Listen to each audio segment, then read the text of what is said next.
کیونکہ عطر لگانا حرام ہے حالت احرام میں حاجی کے لیے، تو ایسی حالت میں ان کے جرم کا جو کفارہ ہے وہ دم دینا ہوتا ہے۔ دم یعنی خون بہانا ایک بکرے کا، اور وہ بھی مکہ مکرمہ کے حرم مکہ میں ایک بکرا ذبح کرنا اس پر لازم ہو جاتا ہے، واجب ہو جاتا ہے جو جرم کرتا ہے احرام کی حالت میں، یعنی عطر لگا لیا ہو یا پھر خوشبو والا صابن سے نہا لیا ہو ایسا ہی، یا کوئی سلا ہوا لباس پہنا ہو، اس طرح کے جرم پر وہ کفارہ ہوتا ہے۔ تو معلوم ہوا جرم پر جو کفارے ہیں وہ الگ الگ ہے۔ نماز کے اندر جرم ہو گیا تو اس کا کفارہ یہ ہے، اور حج کے اندر یا عمرے کی حالت میں، احرام کی حالت میں جرم ہو گیا ہو تو اس کا کفارہ دم ہے۔ ایسے ہی روزے کی حالت میں اگر جرم ہو جائے تو اس کا کفارہ بھی بہت زیادہ سخت ہے۔ اس کا کفارہ کیا ہے؟ جان بوجھ کر روزہ توڑ دیا، خواہشات نفسانی کی وجہ سے انسان نے جان بوجھ کر روزہ توڑ دیا ہے، کوئی چیز کھا لیا، پی لیا، جمع کیا، ان تین چیزوں سے جس سے روزہ ٹوٹ جاتا ہے، یہ خواہش کی بنیاد پر جب روزہ توڑ دیا ہو کوئی بندہ تو اس کا جرم کا کفارہ یہ ہے کہ ماہ رمضان ختم ہونے کے بعد ایک روزہ قضا کرے جو روزہ ٹوٹ گیا، اور 60 روزے متواتر اس کے کفارے کے روزے رکھے۔ یہ بہت بڑا چونکہ جرم ہے رمضان کا روزہ توڑ دینا، اس لیے اس کا کفارہ بھی اللہ رب العزت نے سخت رکھا ہے۔ تو 60 روزے کنٹینیوس رکھنا ہے۔ اگر کسی نے روزے کنٹینیوس رکھے ہیں اور وہ روزے 40 45 بلکہ 50 روزے رکھ دیے، اس کے بعد پھر روزے نہیں رکھ سکا اور بیمار ہو گیا، کوئی وجہ بن گئی، تو اب وہ کاؤنٹنگ میں نہیں ہے بلکہ پھر سے اس کو نئے سرے سے 60 روزے رکھنے پڑیں گے۔ یعنی یہ جرم بھاری ہے، اس کا کفارہ بھی بھاری ہے۔ تو اس طرح کی بڑی غلطی نہ کرے روزہ توڑ دینے کی، اور اگر روزہ نہیں رکھ سکتا ہے، اتنا جو ہے لاغر ہے کہ اب 60 روزے نہیں رکھ سکتا، تو اس کے لیے آسانی یہ رہے گی کہ وہ 60 مسکینوں کو کھانا کھلا دے، یہ بھی 2 ٹائم کا کھانا، یہ اس کا کفارے کا آسان ایک دوسرا رخ بھی ہے۔ تو اللہ تبارک و تعالیٰ نے ہمیں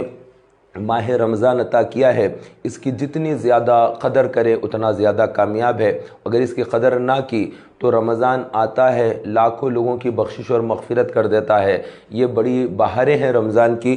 تو کعبہ معظمہ تو بلا کر عطا کرتا ہے، وہ کعبہ ہے، ساری دنیا سے خلقت اس کے پاس جاتی ہے، وہاں سے بخششیں ملتی ہے، مغفرتیں ملتی ہے، عطائیں ہوتی ہے، تو کعبہ بلا کر دیتا ہے۔ لیکن ماہ رمضان کی بہار ایسی ہے کہ رمضان المبارک آ کر ہمیں عطا کرتا ہے، تو آ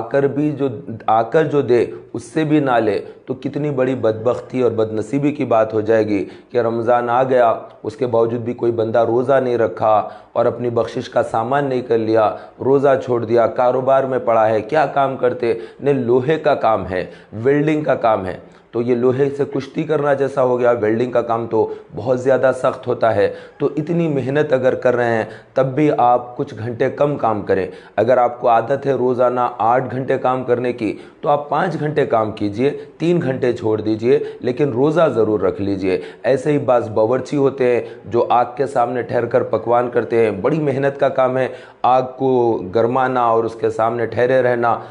اور پکوان کرنا، تو یہ بڑا بھاری کام ہے۔ تو ان لوگوں کے لیے بھی ضروری ہے کہ وہ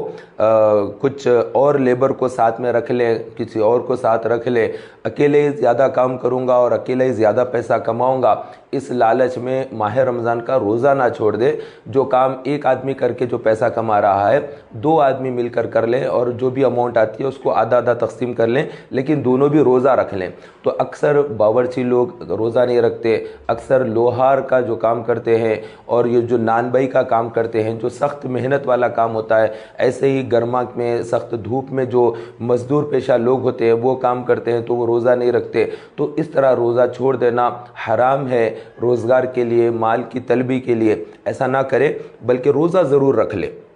روزہ ضرور رکھ لے، اور جتنا وقت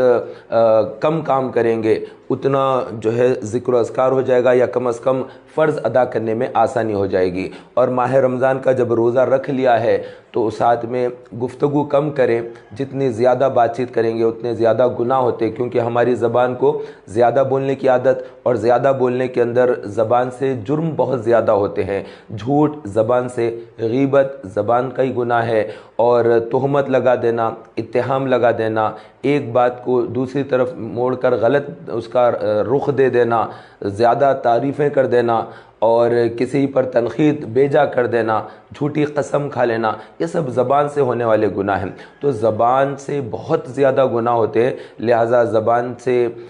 کم گفتگو کرنے کی عادت بنائیں۔ اور یہ مہینہ چونکہ قرآن مجید کا مہینہ ہے، لہٰذا قرآن کی طرف آئیں، ایک سورہ کم از کم یاد کرنے کا ٹارگٹ بنائیں کہ میں جو اس سے پہلے قرآن یاد نہیں کر سکا تو چلو یہ ایک سورہ یاد کر لیتا ہوں، اور اسی کے اوپر بار بار مشق کرتا ہوں، یاد کرتا ہوں، تو آہستہ آہستہ ایک ایک سورہ یاد ہونا شروع ہو جائے گا۔ تو اس طرح سے بھی رمضان کے اندر ہم اپنا جو حفظ ہے، جو ہے 5 سورے ہوتے ہیں، 10 صورتیں یاد ہوتی ہے، کسی کو 20 یاد ہوتی ہے، کسی کو پاؤ پارا، کسی کو آدھا پارا، تو اس میں تھوڑا اضافہ کر لے۔ جو ایک پارا یاد کیا ہوا ہے لیکن کچا ہے تو بار بار اسی کو پڑھ کر اس کو مضبوط کر لے۔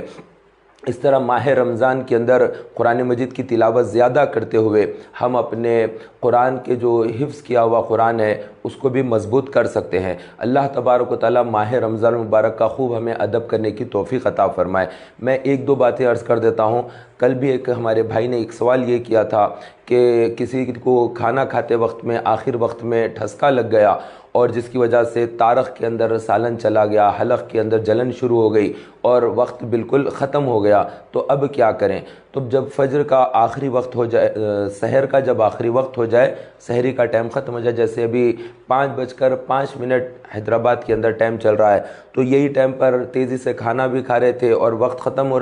رہا، جلدی سے پانی پیے اور اس کے ساتھ ہی ٹھسکا لگ گیا اور پھر حلق کے اندر پانی اور سالن یہ ساری چیزیں جا کر ان کی طبیعت خراب ہو گئی اور جلن شروع ہو گئی۔ تو ایسی صورت میں جلدی سے غرغرہ بھی کریں، پانی پئیں، ناک صاف کریں اور حلق صاف کریں اور تھوڑا پانی پی لیں اور تیزی کے ساتھ کور کر لیں، کیونکہ بغیر اس کے چارہ نہیں ہے، دن بھر تو گزارا کر نہیں سکتے، اور اس کے بعد ٹائم دیکھ لیں، ایسا اگر ہو جائے تو پہلے وہ کام کر لیں، کیونکہ سحری کے آخری وقت میں یہ کام ہوا ہے تو وقت ختم ہو گیا، اس کے بعد پھر کتنا ٹائم ہوا جب آپ نے پانی پیا، غرغرہ کرا، اس ٹائم کو نوٹ کر لیں، پھر پتہ چلے گا کہ ٹائم کا کیا ہوا، روزہ ہوا یا نہیں ہوا۔ پھر علماء سے، مسجد کے جو امام و خطیب ہوتے ہیں ان سے دریافت کر لیں۔ اذان شروع ہو چکی ہے، لہٰذا میں اپنا خطاب ختم کر رہا ہوں۔ السلام علیکم ورحمۃ اللہ وبرکاتہ۔